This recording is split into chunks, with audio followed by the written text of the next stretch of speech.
Arizona from the podcast Ignore the Rant, which can be found on your favorite podcasting platform.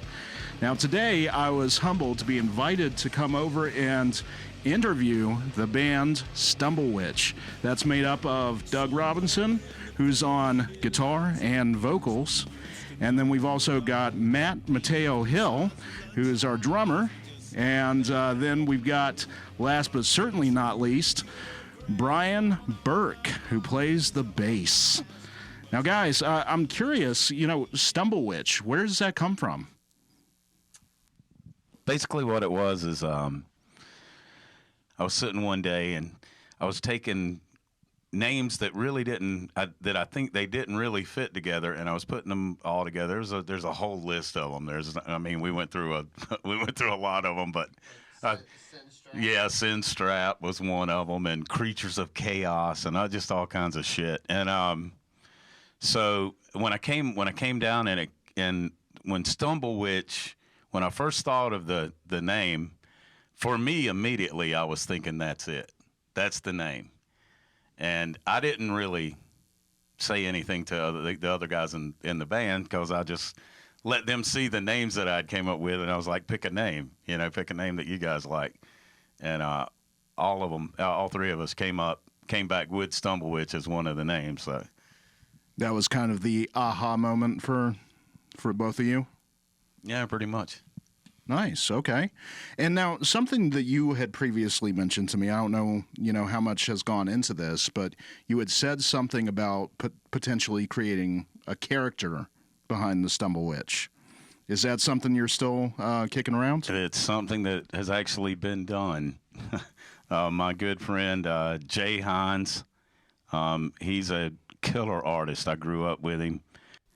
I always thought in the back of my mind, I was like, he has got to do the artwork for whatever band I'm with, and because he's a really killer artist. And when people see in any of the teasers and things like that you're going to see coming out, it's all Jay's artwork. So, yeah, Jay, thank you, brother. That is the stuff he's coming up with is really incredible, man. It's amazing. Mm-hmm. All right. Well, fantastic. So I know the new single is going to be coming next Friday. That's July the 16th, and that's going to be for Over Again. And just out of curiosity, a lot of energy, and definitely sounds like some frustration, definitely coming out in the lyrics and things like that. What was the impetus of that song? Well, the whole idea behind the lyric writing was how we continuously fight to get where we're going in life. And it feels like no matter what, we just have to start all over again. And that's the basic part of it. But then I also brought in some other human elements, as far as me and Doug kind of collaborated in the lyric writing. But this lyrically was written when we couldn't even be a band. Mm-hmm. So how frustrating is that? You're sitting at home and you're talking to everybody on the phone and you can't even get together. And you've literally put a year of your life into this to start writing all these songs and come up with all these ideas together collectively.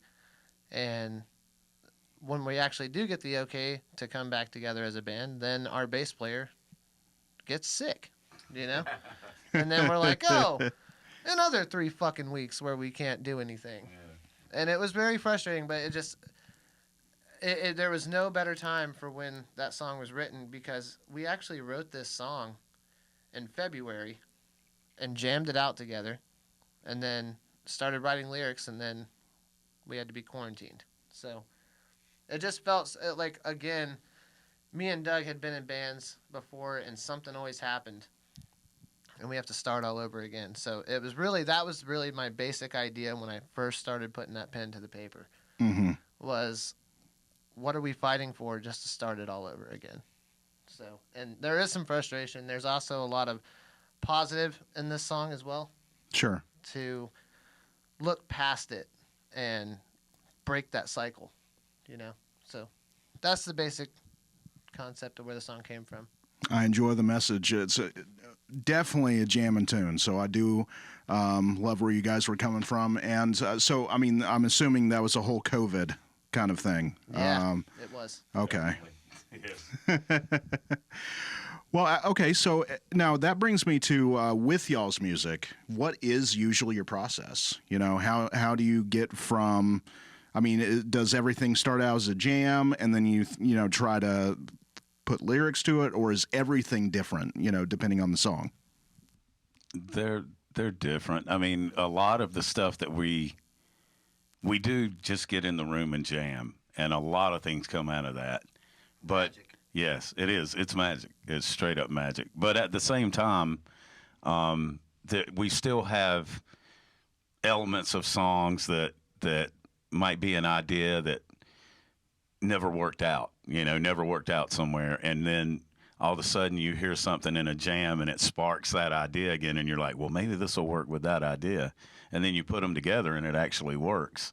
So it's a little bit of it's a little of both, really. It's sometimes I'll bring in a whole song that's complete from beginning to the end. Sometimes I'll bring in an idea. Brian's really good for bringing in riffs. He brings in these killer fucking bass lines that they just fucking stick in your head, you know, and I'll keep hearing things over and over and over again in my head. I'm like, damn, I got to come up with something to go with that, you know, and so yeah, it works. It works both ways. It's some it all and honestly, all of it comes from nowhere. I mean, it really does. It comes from a spark. It's just a spark. It doesn't matter if it's something that I've already come up with in the past. When I came up with it in the past, it came out of nowhere. Sure. It's not worked out. I mean, it's not like we work it and get it to happen. If the magic's there, it happens. If it's not, it doesn't. So it's and there's a lot of magic goes on in this room. I mean, it really does. It's an amazing thing. It really is. I like to add to this.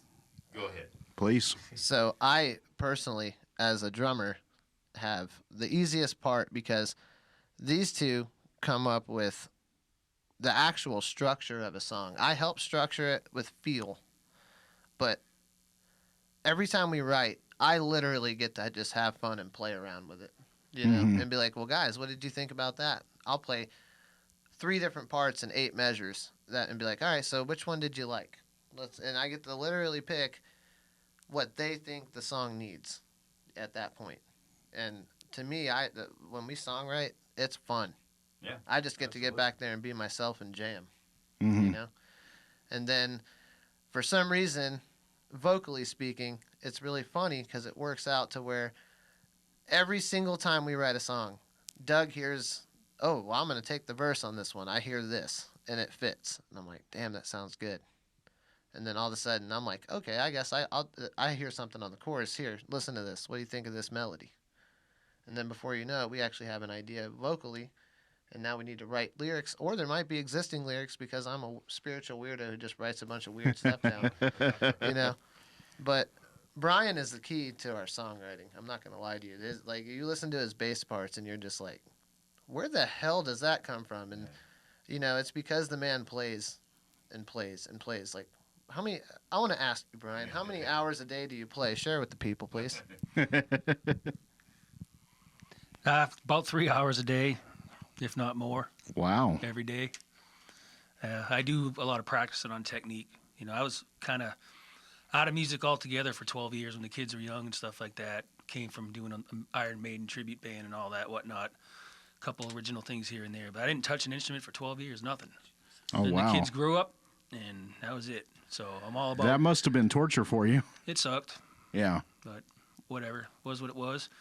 And then, you know, now I'm just all about working on technique because there's so many different things. That's where all those sounds come from. It's in the hands. You know what I mean? Like my pedals or whatever I have going on my amp, it's just dialed in. Every different sound you hear coming out of that, with the exception of when I hit the distortion pedal, is me hitting the string in a different place, hitting it in a different way, all this little goofy crap.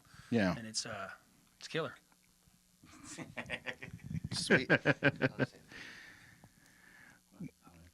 Now, with the spirit of, over again, and something you brought up, Matt, in a previous question, was definitely that all of you have pasts as far as other bands. Now, I know chemistry is always a huge thing for bands, and I was just curious for each of you, what were your biggest influences from the past projects that you've worked on that have really contributed to the creativity that has become Stumblewitch? I can't really draw on any of the past stuff with this. I think this is the best band I've ever been in. I've been in bands with some really incredible musicians. I have. I mean, just incredible. I've been really blessed to play with some really good drummers.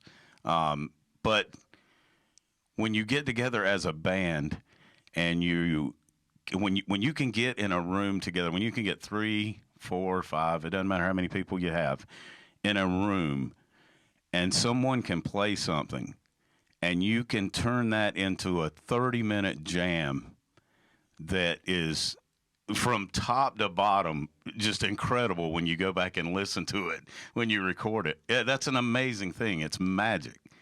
And for me, like I said, I've done some really cool, I've been in some really cool bands, played with a lot of really good musicians, but I don't really draw on any of that. I really don't. And as far as the guitarists that I grew up loving and all of that, that's all going to come out naturally in what we're doing.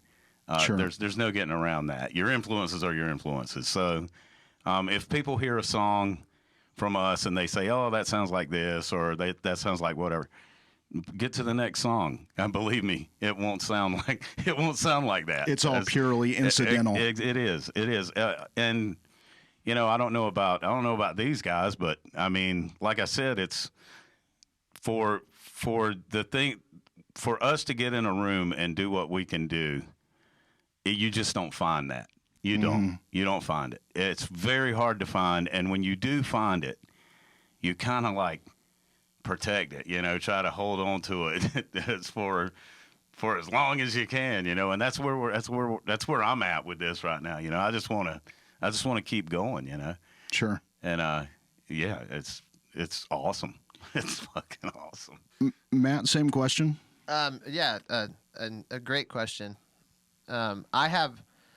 There is no way that I could put any of my previous projects with this band. I'm going to piggyback with that with Doug, but I'm going to be honest with you. I will say that influentially, I was in a band, Souls of Redemption, and this gentleman named Ryan Shippers was our lead singer at the time.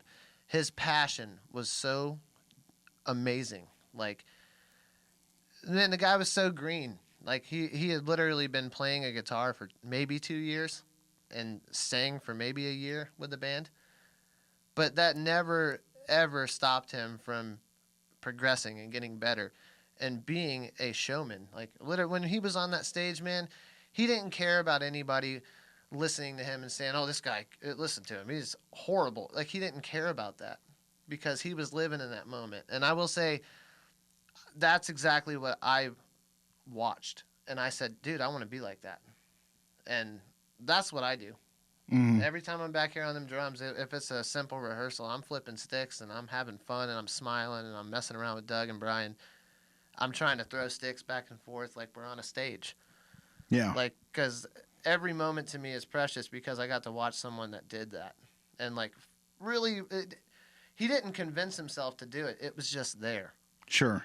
And, Ryan, I thank you for that, dude. You're the man. And I miss you, too. He's in the Army in Germany. So, oh, shit. But, yeah, we man, wish you well, definitely. Yeah. God bless you, man. I appreciate you. But, as far as influence, though, you can hear our influences all over all of us. I'd say Brian is the least influenced person in this band to me. That's what makes him so original and a really key part of this entire project.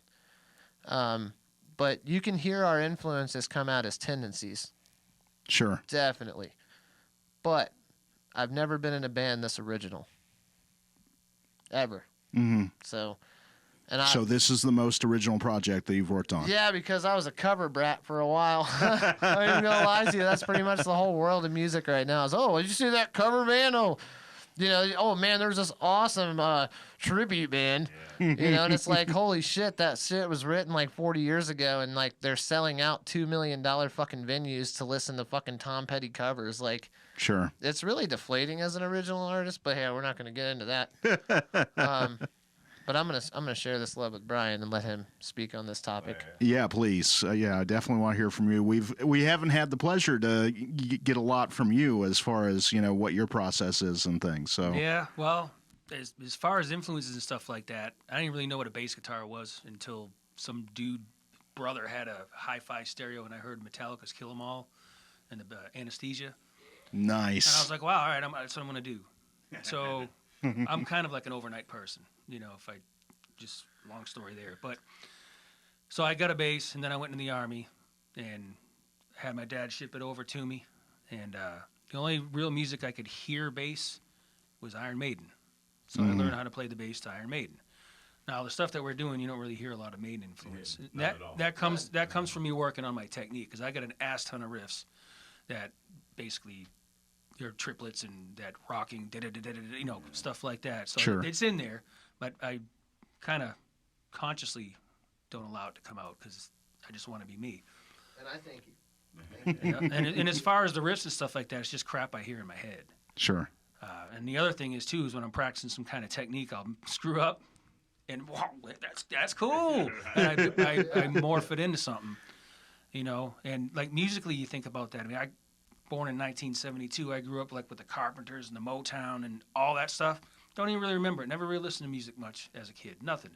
I mean, just recently, I think probably in the last year and a half, especially during the shutdowns, I got into watching the Carpenters on YouTube. There's this dude. What's that dude? Wonder, that guy there. Wah, wah, wah, wah, Wonder. Oh, is that Valley? Frankie No, Valley? No, that no. wasn't Frankie Valley. But anyways, like some of that old music, like I remember hearing it as a kid on the radio and stuff like that. But I spent like hours, probably 5 hours a day when quarantine and having the sickness myself and stuff, just watching that stuff and catching up on all that old music. And some of the riffs you can hear I'm messing with stuff, but we're not gonna really do anything probably with those riffs. But yeah, I mean, and then the first band I was in was called the 27th Letter, and it was just like this. Mm-hmm. As far as none of us could sing, so there really wasn't any lyrics. But it was most of that music was riffs that I come up with just kind of stacked together, and it was just riff rock. You know what I mean? And it was, Sure. It was pretty wacky. So Yeah. kind of like this. You know what I mean? But not nearly as good. So I mean that's about it in a nutshell. Mm-hmm. Really. Not a whole hell of a lot to my history. I can tell you. I mean, there's plenty of highlights in the song for me, but your bass breakdown, towards the, I'd say the third quarter of the song is one of my favorite parts. Just, it's very visceral, and I mean, what was going? I mean, that's just something that comes to you, or. Well, yeah, because that's the thing. Like, if the song, the main riff is like, and then whatever he comes into next, I just heard in my head, boom, boom, boom, boom. You know what I mean? Mm-hmm. And that's where that little side melody, it kind of doesn't really fit, but it just sounded cool in my head. So I put it to the bass, and there it was. Nice. Yeah. Yeah. How did the culmination of Stumblewitch come together? How'd y'all meet? That's me because I talk a lot. Go ahead. All right. I feel like it should start with you. So Yeah, because you're the one that brought me in before. All right. yeah, and then pass it on this way, and I would love to tell you. All right. Well, it basically started. This actually started in 2012. If we want to really go back to when it really started, yeah, 2011. Okay, and Matt and I have a mutual friend that had told me that Matt had moved away to Florida, and that he wasn't around anymore. So I wasn't trying to seek Matt out or anything because I thought he was in Florida, living in Florida, and one day I was talking to this guy, same guy, and he let it slip about Matt being in a cover band. And I said, I thought he was in Florida. And he's like, oh, no, he moved back. I'm like, okay. So at the time, there was a band in here recording. Drew Jacobs is another friend of mine. His band was in here recording their first original CD. And basically the band broke up while they were in here recording. That's basically what happened. And so Drew started talking to me about putting a band together. So I was like, okay, well, we'll jam and see what happens. And we started writing stuff together. And when I found out Matt was in a cover band, I was like, well, damn, I'm going to go see Matt and see if he wants to get in on this. And so he was actually playing right down the street. It was crazy. It was a mile and a half away from here. And so we went up there. Drew and I went up there, and Matt was playing, and I was like, yeah, man, that's who we need. I was telling Drew, that's the drummer we need. And so Matt comes over and sits at the table, and we talk for a little while, and he agrees to come over. So we got together. We had a bass player come in, Johnny O, great bass player, and things fell apart really quick. It turned into just Johnny O, Matt, and myself. It was just us three. And so that's basically where this started. That's where the beginning of this started.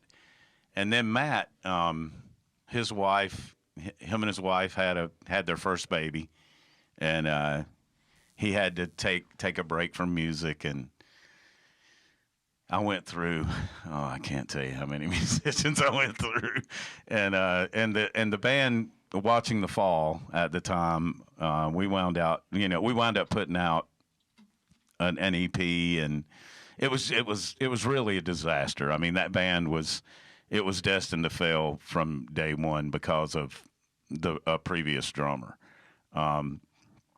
But after all of that happened, I was almost ready. I was ready to pack it in, and Brian called. Brian called out of nowhere. It was a trip because I had put an ad on Bandmix. It's a thing for musicians online, and I'd put it on there a long time ago. And Brian got in touch with me through that. Isn't that where you found it? Yeah.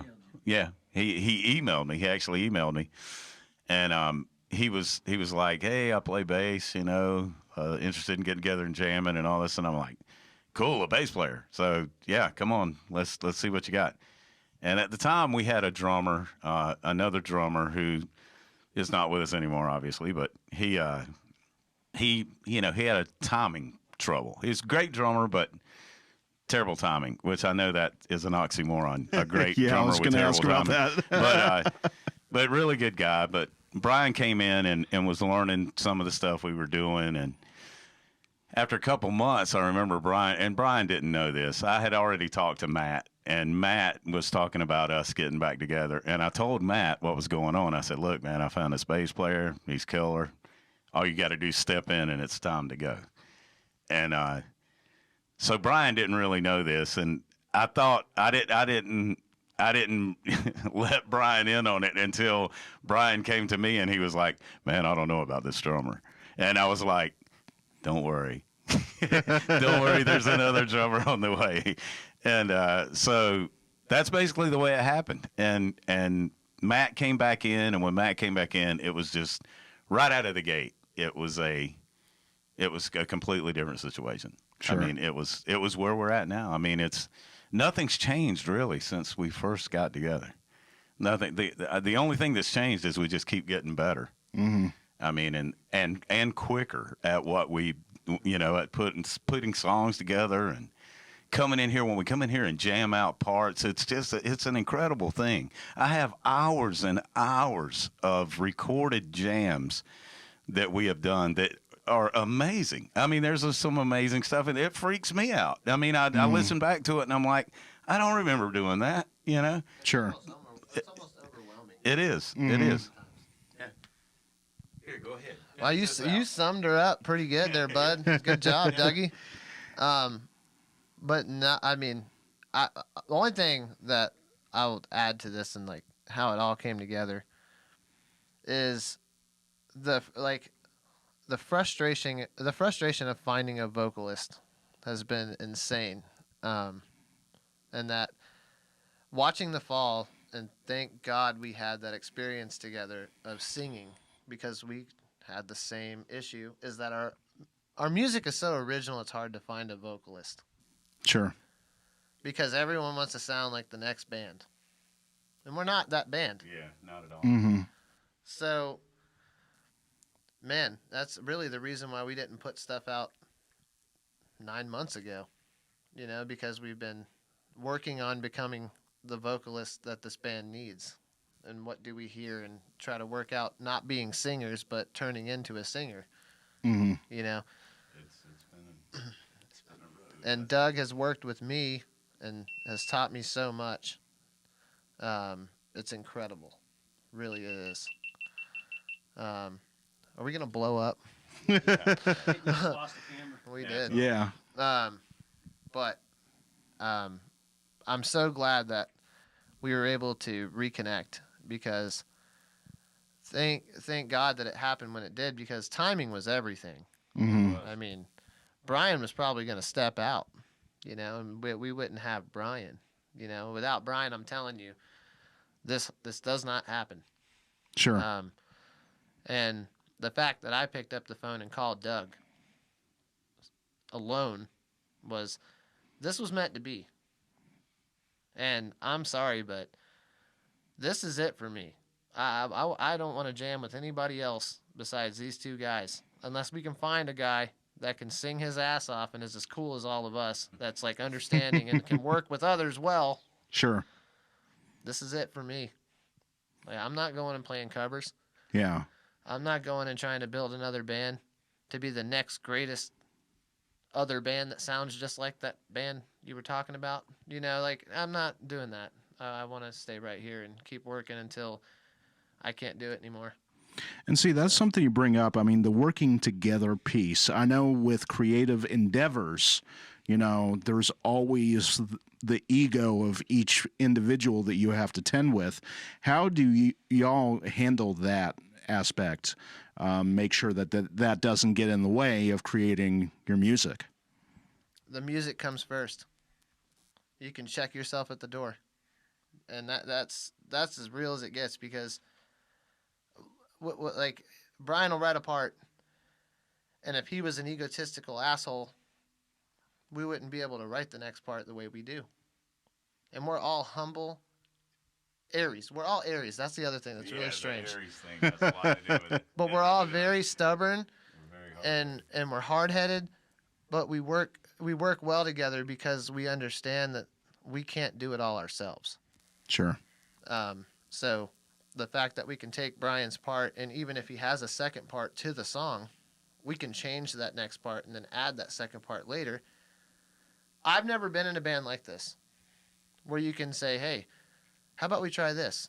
Like the last time we wrote a song, the tempo was staying the same pretty much, and I just basically made one minor adjustment to make it a little bit more upbeat, and the next part. And Brian immediately ran into something because of that beat. And it was completely different from the song. But it fit so well. It was stupid. It was awesome. Yeah. And that is what takes egos out of it, is because we know the product of what happens when you work together. Sure. It's so much better than my idea is the best. Yeah. Fuck that. Yeah. I will never. I've already told Doug and Brian I will fucking quit before I work with someone that's like that. Sure. Like, it's not what I'm here to do. I love music, and when the music says, "Hey, do this," I will listen to that music before anyone, because that's what we're actually doing here. Mm-hmm. It's writing music, and it does scream for the next part, whether you think this is what you should play or not. Mm-hmm. The music will always tell you where to go. That's interesting. Okay. It's cool, but that's what makes us special. Like, we're not like everybody else. Like, we're not going to dive into theory and say, well, we should go to this note, and we have done that. I'm not gonna lie to you. Sure. We have done that, but that's also where that magic is created. Yeah. Or sometimes your finger just falls on that fret and says, "Damn, this was it." Yeah, you make a mistake and it's like, oh, That was it. Yeah. That was it. You know, and it's like, wow.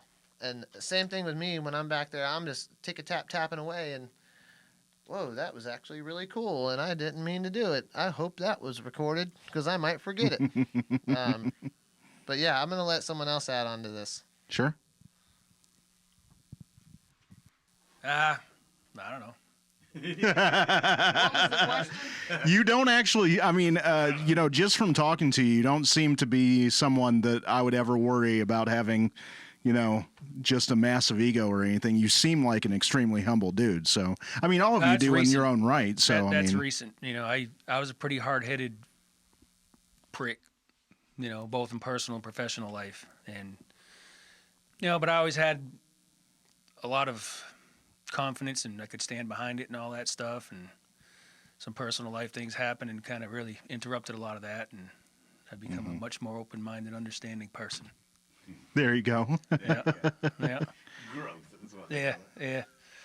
So, I mean, that's it in a nutshell. And it's just friends, being that whole situation with me not playing music for 12 years, I didn't leave the house. I work 1 mile from where I live, and that job was demanding as hell. I was doing 80 hours a week sometimes. It's just the way it was, on salary, getting paid for 40, wow. doing it. But, Ouch. hey, the nature of that job, my name goes on all the reports, so it had to be right. And that's the way it was. So, I mean, heck, there's probably some mental damage there, socially, Yeah. coming out of there and just meeting people that can actually put up with me. That's what keeps it real for me. Okay. 'Cause I'm a weirdo. I like Hey, it. aren't we all? Now, and I don't want to bring this out into an area that maybe some of the people listening would not enjoy, but, I know, Doug, a lot of times you get into the technicalities of the gear you're using and things like that. And one of the things I've noticed with every recording, the tone for each one of you, the drums, I mean, a lot of energy behind it, a lot of punch to it. The guitar, I mean, just sings. The bass, I mean, it all fits together perfectly. I mean, what... I know there's got to be a methodical process behind, finding that right tone. Well, that's a lifetime thing. It is. And any musician that, Tone chaser. yes, that's it. It's all about chasing tone, and if you do it long enough, you'll come up with a tone that is, everybody will think it's, wow, that's a great tone, but to you, it's like it's still not quite there. It's still not quite where what you feel like your tone should be. And I feel like that every time I hear anything that's recorded. And when you do that, you tend to put out what the sounds that other people are hearing from you will be better. They'll be more defined and more put together than someone who doesn't do that. Than someone who's just happy to just crank the amp up and that's it. Let's go. And there's a lot of guys that can do that have great sound. They just go, they crank up the amp, they start playing, and it's fucking amazing. So it's a tone chasing is definitely that's definitely part of it. I mean, and Brian, yeah, Brian's definitely got something for that. I know. Well, for me, all that tube amps, and hybrid tube amps and stuff like that, I can never find anything. When I finally got back into music after that hiatus, if you will. Yeah. After that hiatus, I redid my whole rig, everything, bass, the amp, everything, pedals, everything, and I came across this solid state Aguilar. So I'm not chasing a tone anymore.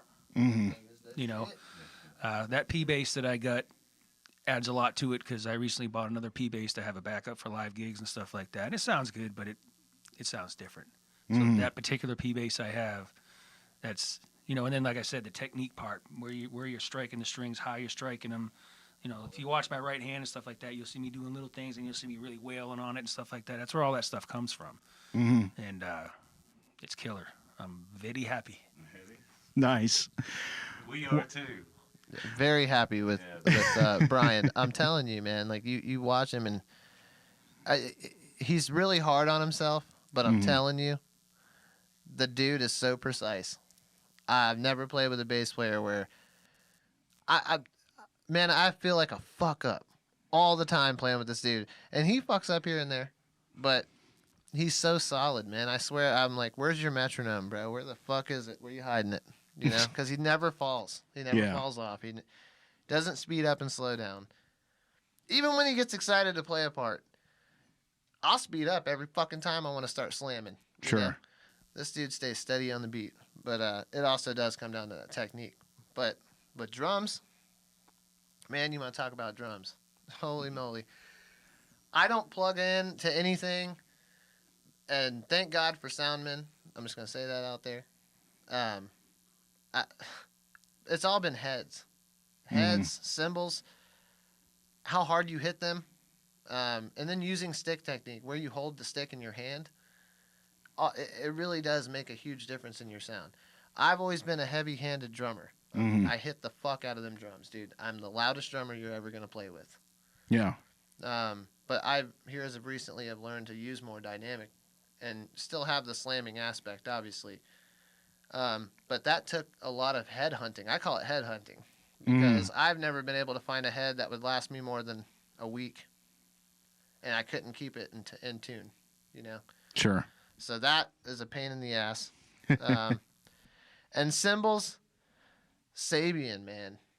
AAX. I'm telling you, the entire series all across the board. I like the explosions, just because it's a rock sound, But it really does come down to all of that. Like, if you put all that in the same room, Doug chasing tone and always making sure that he has his sound where he wants it, and it's still not where he wants it, which is awesome. Keep doing it.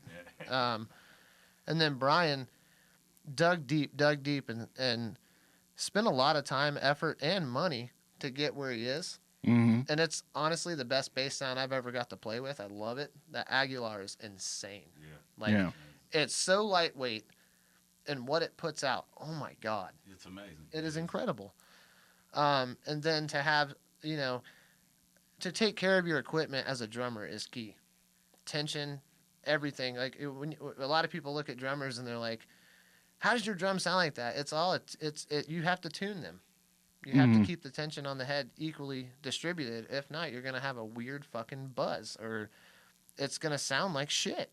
Sure. So all of those things go together so well, and I can't believe it. But I'm going to keep chasing the best possible equipment to deal with these heavy hands, Sure. And they'll tell me when it sounds like shit. That's what I love about these two. Yeah. They're like, man, that don't sound good. You might want to change that out. And I'm like, thanks. I just wasted money. Again. Well, this is something we'll probably get close to wrapping up on soon, but I definitely want to. I know, Over Again is scheduled for July the 16th. What's the schedule beyond that? What's being released at what time, and what do you think the timing's going to be for the full album? That actually changed today. Yeah.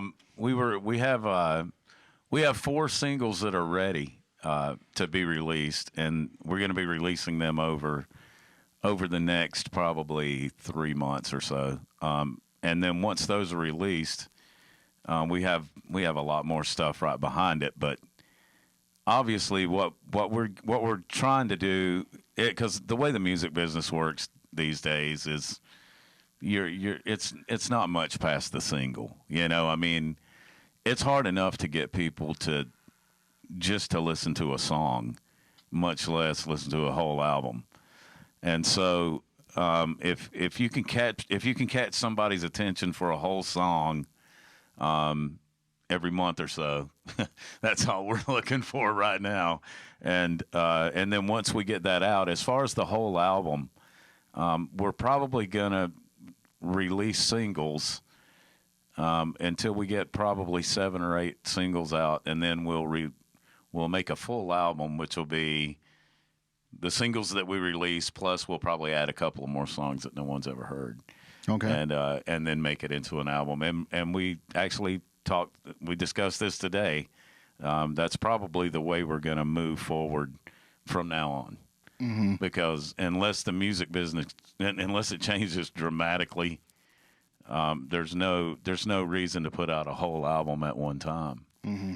Because it gets lost in the shuffle of all the millions and millions of singles that are coming out every day.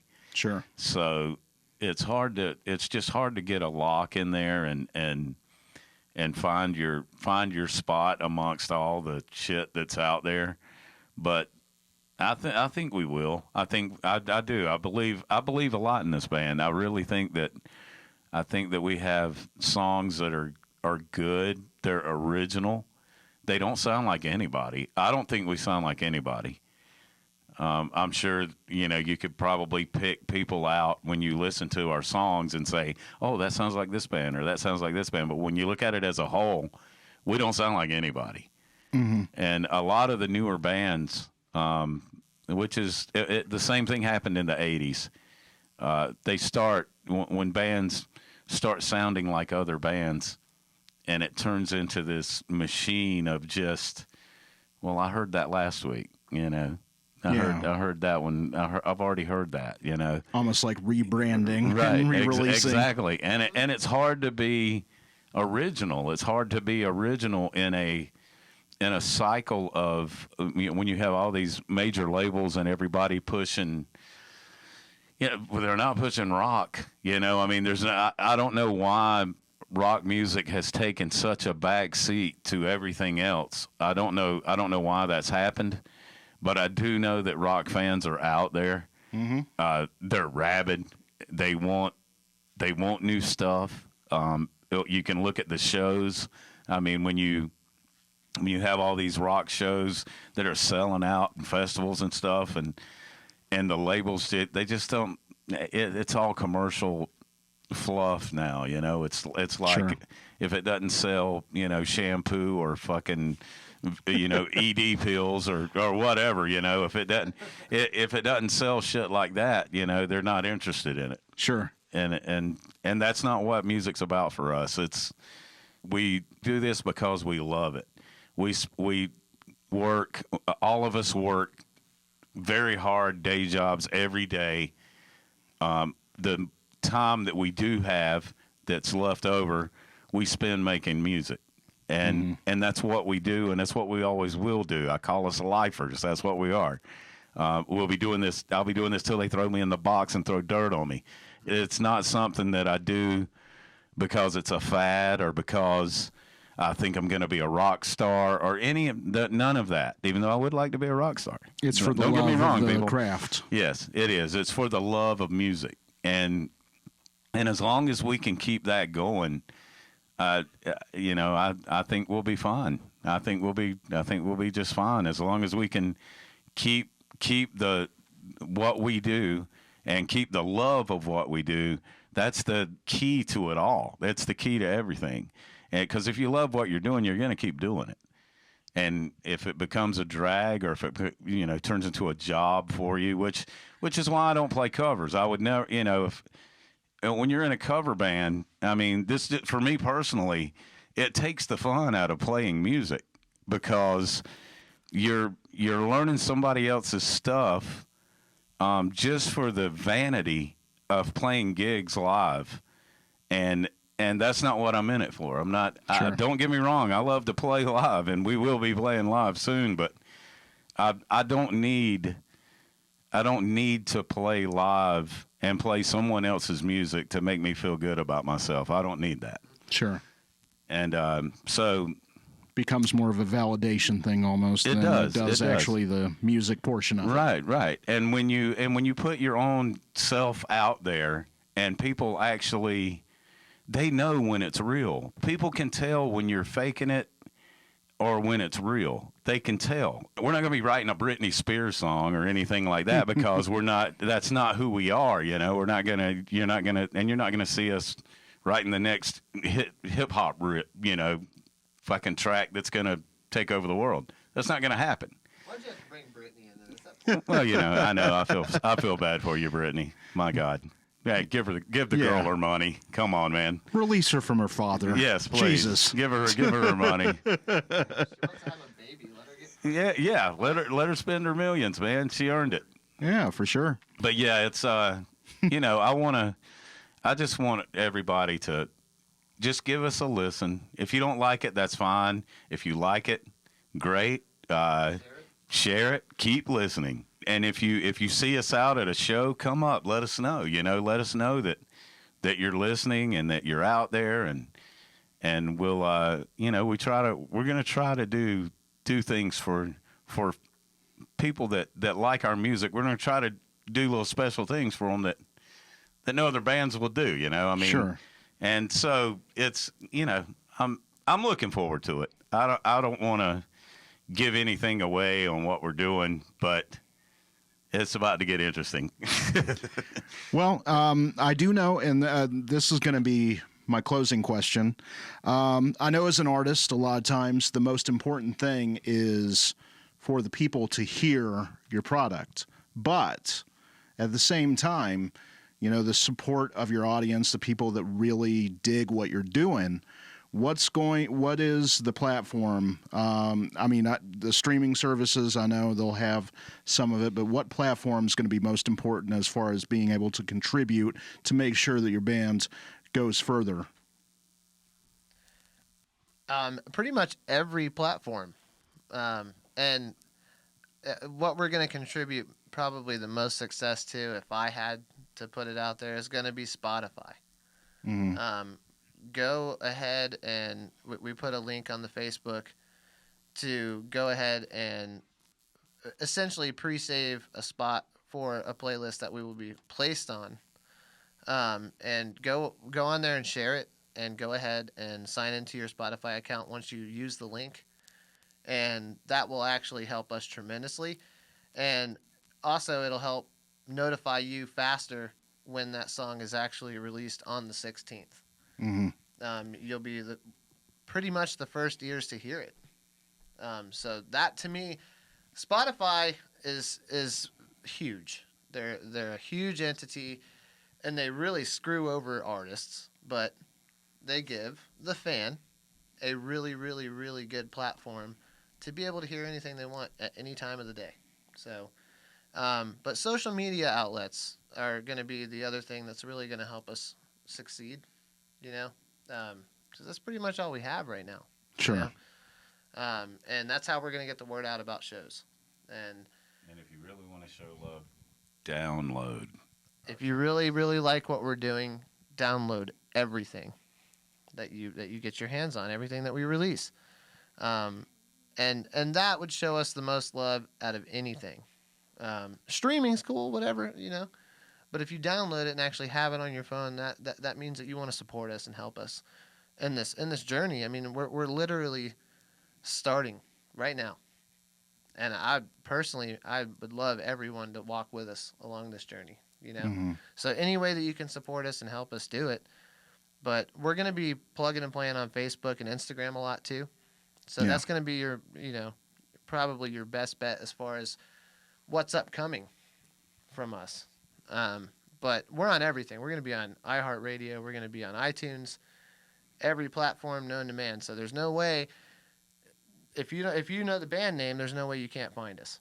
Right. You just got to look for us and find us and enjoy what we put out. And we're going to do our best to stay relevant for the fans. Sure. Like, that's the whole purpose of releasing singles, is to stay relevant and allow people to enjoy music constantly coming from this band. Like, so every month that we put something out, every video we put out, we're following it with writing new material so we can consistently not stop putting out releases. Mm-hmm.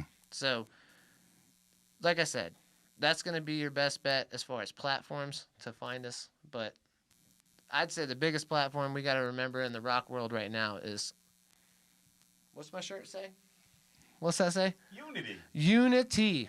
Yeah. Let's stick together and like let's really uplift and support each other.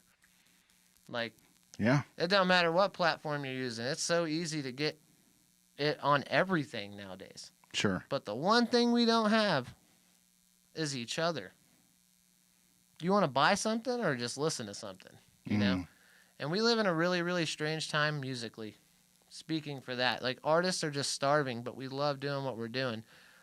And I'm going to be honest with you. I don't want to be no rock star. I would love to feed my family playing music though, Sure. you know? And that comes with everybody coming together. I want to meet new bands. I want to meet bands that are just like us, that want the same things, and we can play shows together and support each other. And I want to meet the fans. I want to meet every person who's standing in front of me, even if it's only 9 people. I want to meet every one of you and shake your hand. And thank you for listening to us. Thank you for buying a t-shirt from us. Thank you for allowing me to do this in front of someone. That, to me, a stage is the best platform we're ever going to see, isn't it? It's my church. That's and it's literally a platform. Yeah. It's literally like, good old platform. But, man, can't wait to get out and play a show. I know this guy's itching to play. Aren't you? Show enough. Shit, yeah. And I want to take a moment and just thank you, Arona, for having us. Man, this has been I'll a tell lot you. of fun. Fellas, I was humbled to receive the invitation. Thank you so much for allowing me the opportunity to, get the inside scoop and, Introduce us to the world. Exactly. Well, again, the band is Stumblewitch. You'll be looking forward to their single, Over Again, on July 16th. Thank you for joining us, and look forward to hearing everything that comes out from this band in the future. I know I am. I'm going to be there on day one. Thank you, fellas.